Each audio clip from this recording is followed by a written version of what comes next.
नमस्कार दोस्तों, आज आपका फिर से स्वागत है हमारे इस YouTube channel the way to IAS में। फ्रेंड्स, आज जो हम बात कर रहे हैं वह है 2021 में जो UPSC ISPT में हिस्ट्री आर्ट एंड कल्चर का क्वेश्चन पूछा गया, उसमें एक क्वेश्चन को आज डिस्कस कर रहे हैं। बने रहिएगा, अंत तक बहुत कुछ सीखने को मिलेगा। क्वेश्चन क्या कहता है? वह कह रहा है प्राचीन भारत मतलब भारत आ गया, मतलब प्राचीन भारत मतलब इंडियन सब कॉन्टिनेंट की बात किया जा रहा है कि इतिहास के संदर्भ में निम्नलिखित कथनों में से कौन सा या कौन से सही है या हैं। स्टेटमेंट नंबर 1 कह रहा है मिताक्षरा ऊंची जाति की सिविल विधि थी और दयाभाग निम्न जाति की सिविल विधि थी। मतलब मिताक्षरा और दयाभाग दो अलग अलग है, एक ऊंची जाति के लिए और दूसरा निम्न जाति के लिए सिविल विधि थी, यह इस लाइन में कहा जा रहा है। दूसरा स्टेटमेंट कहता है मिताक्षरा व्यवस्था में पुत्र अपने पिता के जीवन काल में ही संपत्ति पर अधिकार का दावा कर सकते थे, जबकि दयाभाग व्यवस्था में पिता की मृत्यु के उपरांत ही पुत्र संपत्ति पर अधिकार का दावा कर सकते थे। मतलब क्या है? मिताक्षरा कह रहा है कि पुत्र ने जन्म लिया, पिता के मृत्यु से पहले ही वह अधिकार का दावा कर सकता है। दयाभाग कह रहा है कि पुत्र जन्म लिया, लेकिन जब तक पिता का मृत्यु नहीं होगा पुत्र संपत्ति पे दावा नहीं कर सकता है ना। मृत्यु के उपरांत ही संपत्ति पर अधिकार का दावा कर सकता है। क्लियर हो गया? दयाभाग और मिताक्षरा में मतलब मिताक्षरा थोड़ा सा लिबरल है मतलब पुत्र के दृष्टिकोण से, और दयाभाग थोड़ा सा कठोर है पुत्र के दृष्टिकोण से। ये बात इस लाइन में कहा जा रहा है, इसका अगर एनालिसिस करें तो। तीसरा कहता है मिताक्षरा व्यवस्था किसी परिवार के केवल पुरुष सदस्यों के संपत्ति संबंधी मामलों पर विचार करती है, जबकि दयाभाग व्यवस्था किसी परिवार के पुरुष एवं महिला सदस्यों दोनों के संपत्ति संबंधी मामलों पर विचार करती है। मतलब मिताक्षरा किसी परिवार में केवल पुरुष से रिलेटेड जो प्रॉपर्टी का मैटर होगा उसको देखेगा, जबकि दयाभाग किसी भी परिवार में जो पुरुष और महिला दोनों सदस्यों की संपत्ति से रिलेटेड जो मैटर आएगा उस पर विचार करेगा। यह बात इसमें कहा जा रहा है। अब कहता है नीचे दिए गए कूट के का प्रयोग कर सही उत्तर चुनिए। ए में कहता है 1 and 2 आर करेक्ट, बी में कहता है ओनली 2 करेक्ट, सी कहता है 1 and 3 are correct and D कहता है ओनली 3 करेक्ट। ये बात क्लियर हो गया? अब इंग्लिश में पढ़ लीजिए। In reference to history of ancient India, which of the following statements are correct? एक नंबर का स्टेटमेंट कह रहा है Mitakshara was the civil law for upper caste and Dayabhaga was the civil law for lower caste. Statement number 2, Mitakshara system.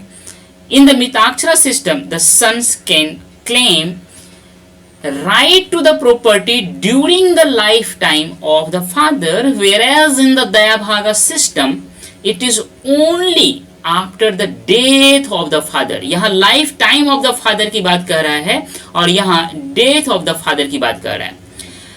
That the son can claim right to the property. Clear हो रहा है ये बात? तीसरा कह रहा है Mitakshara system deals with the matters related to property held by male members only of a family. Only of a family. Dayabhaga system deals with the matters related to the property held by both male and female members of the property. ये बात है। अब कहता है select the correct answer using the codes given below. A option कह रहा है 1 and 2 are correct, B only 2 correct, C 1 and 3 are correct and the D only 1 correct. Friends, इसको अच्छी तरह से जानेंगे, समझेंगे इसको। लेकिन सबसे पहले ये सवाल उठता है कि इसका सोर्स क्या है, कहां से ये क्वेश्चन पूछा गया है। तो क्वेश्चन देखते हैं और इसका सोर्स देखते हैं। देखिए, एक बुक है the wonder that was India, है ना। ये बुक है written by A.L. Basham page number 156। इसमें क्या कह रहा है, मिताक्षरा और दयभागा इनके बारे में बात किया जा रहा है। कहते हैं most families of the Bengal and Assam follow the rules of दयभागा।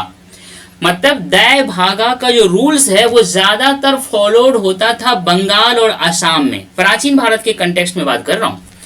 And जो रेस्ट ऑफ इंडिया है वह जो है वह मिताक्षरा जो रूल फॉलो होता था वह रेस्ट ऑफ द इंडिया होता था। तो याद रखिएगा वहां पे कास्ट के बेसिस पे, क्वेश्चन में कास्ट के बेसिस पे डिफरेंशिएट किया गया है, upper caste and the lower caste. इस बेसिस पे डिफरेंशिएट करना ही इसको गलत साबित करता है। अगर थोड़ा सा डिफरेंस है भी तो रीजन के आधार पे है, क्षेत्र के आधार पे है कि जो दय भाग है वह कहां पे प्रिवेल्ड करता है, तो वह बंगाल और असम में करता है, और जो मिताक्षरा है वह रेस्ट ऑफ द इंडिया में प्रिवेल्ड करता था। क्लियर हो गया। तो इस स्टेटमेंट, इस पैराग्राफ में ये जो एक लाइन लिखा हुआ है इसके आधार पे हम जो क्वेश्चंस का पहला स्टेटमेंट है उसको हम गलत साबित कर सकते हैं कि ये कास्ट मतलब upper caste and lower caste से कोई इसका लेना देना नहीं है, इनका रीजन से लेना है, बंगाल और आसाम। उस समय में बंगाल में बिहार और उड़ीसा ये सारे थे, बंगाल एंड आसाम ये सारे जो है यहाँ पे दय भागा प्रिवेल्ड करता था, इसका लॉ वहां लागू था, और जो मिताक्षरा था उसका रेस्ट ऑफ द इंडिया पर इसका रूल्स लागू करता था। ठीक है, अब देखिए यहां तक तो क्लियर हो गया। अब कहता है according to the latter school. Latter school मतलब क्या हो गया, मिताक्षरा की बात कर रहा है। लेटर स्कूल मतलब Mitakshara. Sons and grandsons have a right in the family property even before the death of the क्या, death of the paterfamilias. किसका, जो परिवार में मेल हेड है उसके डेथ से पहले ही पुत्र या जो पौत्र है उसका प्रॉपर्टी पे अधिकार हो सकता है या दावा कर सकता है। यह कहता है मिताक्षरा के बारे में। जो दूसरा स्टेटमेंट है, क्वेश्चन का जो दूसरा स्टेटमेंट है उसको ध्यान में रखते हुए इस बात को देखिएगा। तो मिताक्षरा कहता है कि पिता के मृत्यु से पहले ही पुत्र प्रॉपर्टी पे दावा कर सकता है। वहां स्टेटमेंट भी यही कह रहा है, ये मिताक्षरा के बारे में जिस बुक में कहा गया यह भी वही कह रहा है। कहता है दया भाग क्या कहता है, maintains that sons only obtain rights over the property on the death of the father.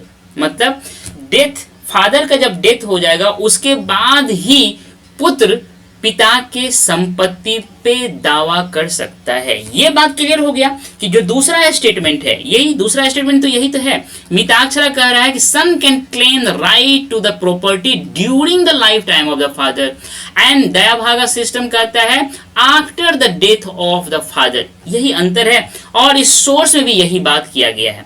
मतलब इसमें दो स्टेटमेंट का आंसर इस एक पैराग्राफ से तो निकल गया, दो स्टेटमेंट हमारा क्लियर हो गया, क्वेश्चन का दो स्टेटमेंट। आगे देखिए क्या कहता है, मोस्ट ऑथोरिटीज मतलब जो भी स्मृति है, चाहे वो दया भाग हो चाहे वो मिताक्षरा हो, rejected the right of women to inherit.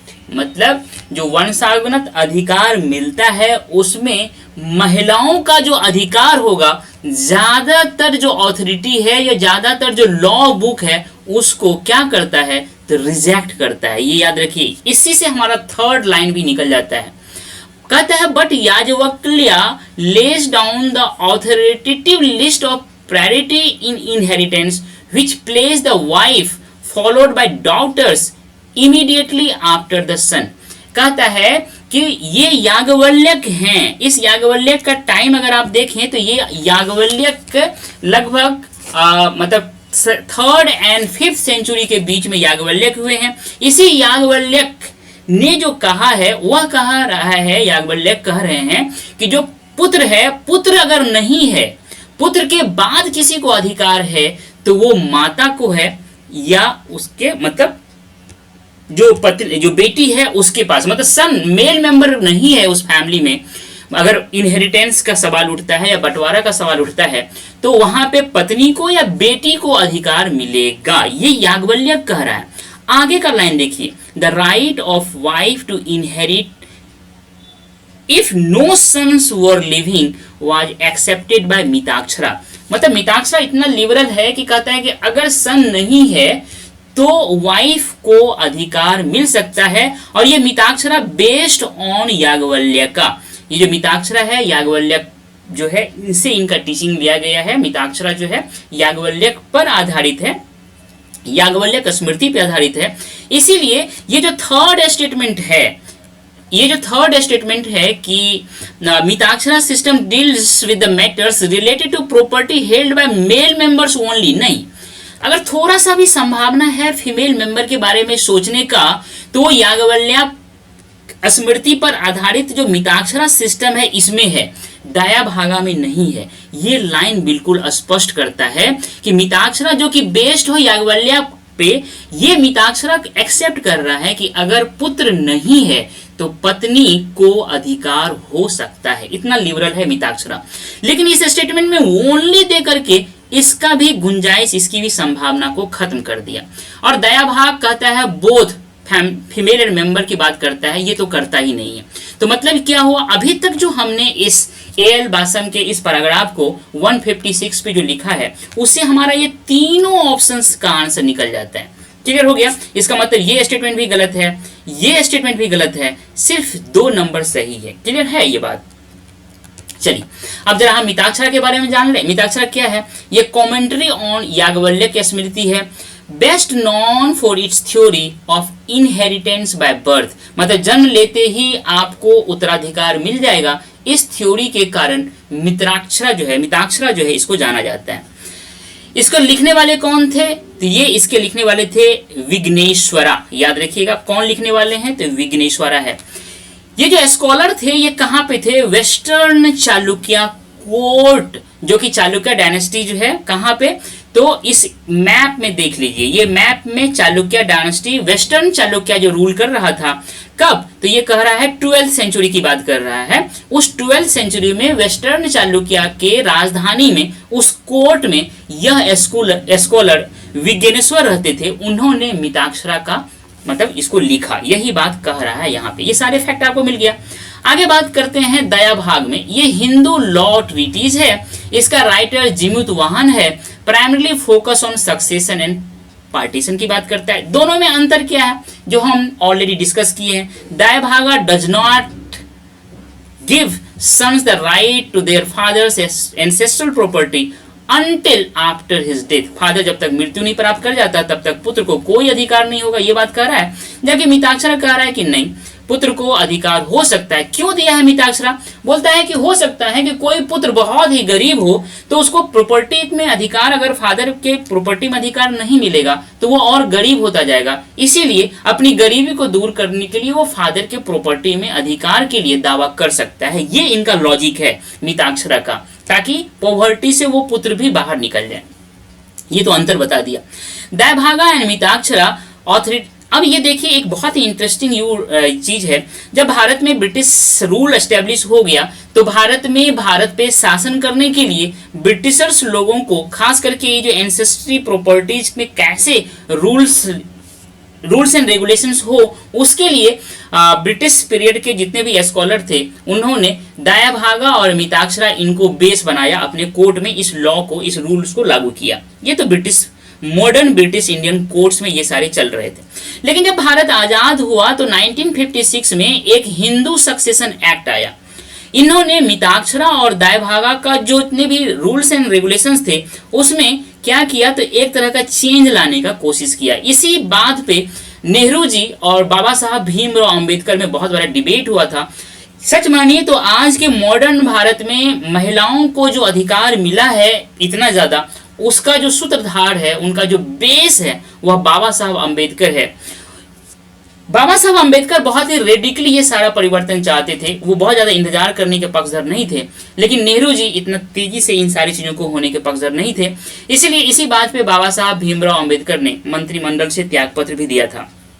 मतलब बाबा साहब भीमराव अंबेडकर मतलब बहुत ज्यादा सोशल रिफॉर्मर थे। ये बात तो क्लियर हो गया। उसके बाद एक और एक्ट आया है 2005 में, जिसको बोलते हैं हिंदू सक्सेशन अमेंडमेंट एक्ट। इस एक्ट में अमेंड किया है हिंदू सक्सेशन एक्ट 1956 को। कहता है non for removing gender stereotype provisions regarding property rights in the Hindu Succession Act 1956. Hindu succession act 1956 में जो महिलाओं के साथ भेदभाव का संभावना वहां था उसको चेंज किया गया इस अमेंडमेंट एक्ट 2005 के द्वारा। इसीलिए एक बहुत बड़ा रिवोल्यूशनरी स्टेप था, specially in the field of Indian legislation regarding rights of women in India. यही बात मैं कनेक्ट करके देखने की कोशिश कर रहा था आपको।